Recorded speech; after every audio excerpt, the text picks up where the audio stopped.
Hello everyone, welcome to SP with biology classes. आज हम लोग समन्वय नियंत्रण एवं समन्वय जो चैप्टर है 10th का उसका पार्ट 2 कर रहे हैं।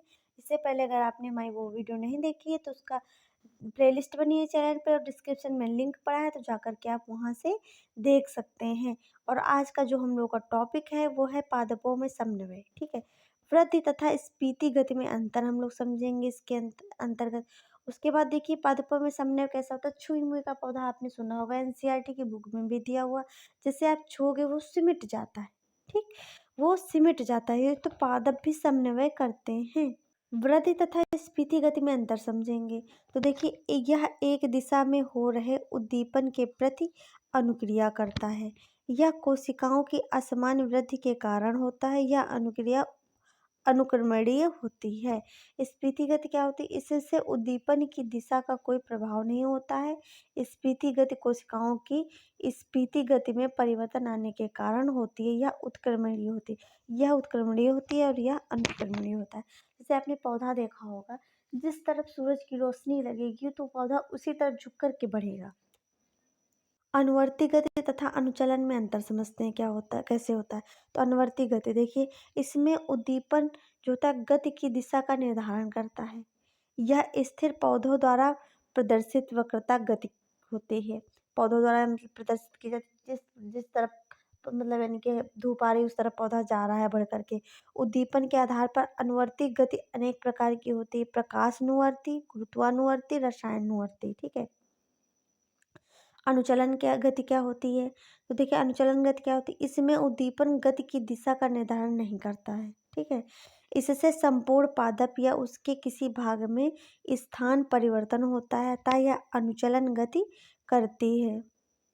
उद्दीपक के आधार पर अनुचलन गति के अनेक प्रकार की होती है, जैसे प्रकाशानुचलन और अनुचलन। ठीक है, तो प्रकाशानुचलन और अनुवर्तन में अंतर। प्रकाशानुवर्तन और गुरुत्वानुवर्तन क्या होता है? तो देखिए पौधों के भाग, ठीक है, पौधों के भाग जैसे तना पत्ती प्रकाश की ओर गति करते हैं, यानी कि प्रकाशानुवर्तन कहलाता है, जब प्रकाश की तरफ बढ़ते हैं। पादप में प्रकाशानुवर्तन ऑक्सिन हार्मोन्स के कारण होता है। अगर पूछा जाए प्रकाशानुवर्तन किसके कारण होता है पौधों में, तो ऑक्सिन जो हार्मोन होता है उसके कारण होता है। पौधों के किसी भाग का पृथ्वी मतलब गुरुत्वानुवर्तन, जड़ें जो होती है पृथ्वी की तरफ क्यों बढ़ती हैं? क्योंकि गुरुत्वानुवर्तन के कारण बढ़ती है। पौधों के किसी भाग का पृथ्वी के गुरुत्व की ओर अथवा उसके विपरीत गति को क्या कहते हैं? गुरुत्वानुवर्तन कहते हैं। उदाहरण के लिए तने ऊपर की ओर तथा जड़ नीचे की ओर बढ़ती हैं। ये गुरुत्वानुवर्तन का बहुत ही अच्छा एग्जाम्पल हो गया। जलानुवर्तन तथा रसायनानुवर्तन में अंतर।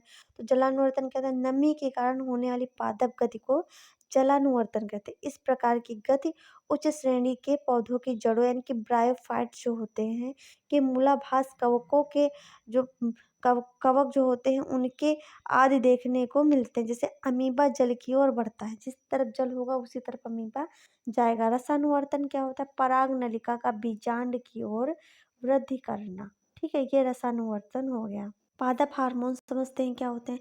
पौधों में उत्पन्न विशेष प्रकार के कार्बनिक पदार्थ जो पौधों की वृद्धि विकास अनुक्रिया का नियमन करते हैं, पादप हार्मोन्स कहलाते हैं। इन्हें वृद्धि नियामक भी कहते हैं। पादप हार्मोन्स निम्नलिखित प्रकार के होते हैं। जैसे मनुष्य में प्रोटीन, विटामिन, खनिज, लवण ये आवश्यक होते हैं, वैसे पादप हार्मोन्स में पादप जो हार्मोन्स होते हैं वो आवश्यक होते हैं। तो पादप हार्मोन्स के प्रकार देख लेते हैं। ठीक है, तो देखिए ऑक्सिन, जिबेरलिन, साइटोकाइनिन, एब्सिसिक अम्ल, इथाइलिन। ठीक है, मनुष्य में भी हार्मोन्स होते हैं और पादप में भी हार्मोन्स होते हैं। ऑक्सिन का वर्क क्या होता है? ठीक है, कोशिकाओं में विवर्धन करना, कोशिका विभाजन में सहायता करना, फलों व पत्तियों को समय से पहले गिरने से रोकना, कायिक प्रजनन में सहायता करना, खरपतवार नियंत्रण। जैसे कि आपने देखा होगा कोई कोई पौधा या फल होते हैं, आम आम का पेड़ हुआ, उसमें क्या हुआ जैसे ही फल लगे पहले झड़ने लगते हैं क्योंकि उसमें ऑक्सीजन की कमी हो जाती है। जिबेरेलिन क्या होता है? तनों की वृद्धि में वृद्धि करना, पोषण के अंकुर पोषण जो होता है, ठीक है, वृद्धि करना, बीजों के अंकुरण को बढ़ाना, पुष्पों के खिलने में सहायता करना, कुछ पौधों में अनिषेक फलन क्या होता है? उत्पन्न करना। ठीक है, साइटोकिनिन क्या होता है? तो साइटोकिनिन देखिए कोशिका विभाजन को प्रेरित करता है, प्रोटीन के संश्लेषण को प्रोत्साहित करता है। सूखे की स्थिति में रंध्रों को बंद कर देता है ताकि वाष्पोत्सर्जन की क्रिया ज़्यादा ना हो, पेड़ सूखे नहीं। एब्सिसिक अम्ल क्या होता है? तो पौधों की वृद्धि को नियंत्रित करता है, प्रोटीन संश्लेषण को प्रोत्साहित करता है, सूखे की स्थिति में रंध्रों को बंद कर देता है। इथाइलिन क्या होता है? फलों के पकने में सहायक होता है, तने के फूलने में सहायता करता है, मादा पुष्पों की संख्या को बढ़ाता है। ठीक है। और हार्मोन्स तथा एंजाइम में अंतर। तो हार्मोन्स और एंजाइम में निम्नलिखित अंतर होते हैं। ये जो होता है क्वेश्चन पूछा जाता है अधिकतर। तो ये देखो, हार्मोन जो होते हैं कार्बनिक पदार्थ होते हैं जो अंतःस्रावी ग्रंथियों को स्रावित होते हैं। इनका वहन रुधिर के द्वारा होता है। हार्मोन्स को रुधिर ले जाएगा पूरे बॉडी के अंगों में। ये उपापचय क्रियाओं में प्रयुक्त होते हैं। ये ग्लाइकोप्रोटीन, स्टेरॉइड तथा पॉलीपेप्टाइड होता है। एंजाइम क्या होते हैं? ये कार्बनिक पदार्थ होते हैं। ठीक है, जो बहिस्रावी, ये अंतःस्रावी है, ये बहिस्रावी ग्रंथियों के पाचक रस में पाए जाते हैं। इनका वहन नलिकाओं द्वारा होता है। ये उपापचय क्रियाओं में उत्प्रेरक का कार्य करते हैं। ये प्रोटीन के बने हुए होते हैं। अंतःस्रावी बहिस्रावी ग्रंथि में अंतर। तो इसमें निम्नलिखित अंतर होते हैं। अंतर क्या है देखिए, समझ लेते हैं। अंतःस्रावी ग्रंथि ये नलिका विहीन होंगी, बहिस्रावी जो होंगी नलिका युक्त होंगी। इसमें मतलब नलिकाएं पाई जाएंगी, इसमें नलिकाएं नहीं पाई जाएंगी। ये विशेष अंगों की उचित वृद्धि और कार्यों के लिए उत्तरदायी होती है। इनका स्राव नलिकाओं द्वारा शरीर के भीतर तक पहुंचता है।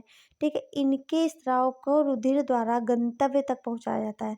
यानी ये रुधिर तक अपने जिस स्थान पर जाना है वहां पहुंचते हैं। तो इनका जो वहन होता है वो रुधिर करता है। ये भोजन एवं बाह्य पदार्थों के कार्य करने पे निपुण होते हैं।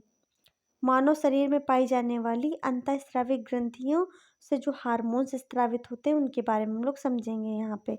तो पीयूष ग्रंथि जो होती है, पिट्यूटरी जो ग्लैंड होती है, इसको पिट्यूटरी ग्लैंड कहा जाता है। ये मास्टर ग्रंथि इसको कहा जाता है। यह मस्तिष्क में स्थित होती है। यह मटर के दाने के बराबर होती है। इससे निम्नलिखित जो होते हैं हार्मोन्स स्रावित होते हैं। इसको मास्टर ग्लैंड क्यों कहा जाता है? क्योंकि शरीर में जितने भी हार्मोन्स स्रावित होते हैं इसको यह नियंत्रित करती है।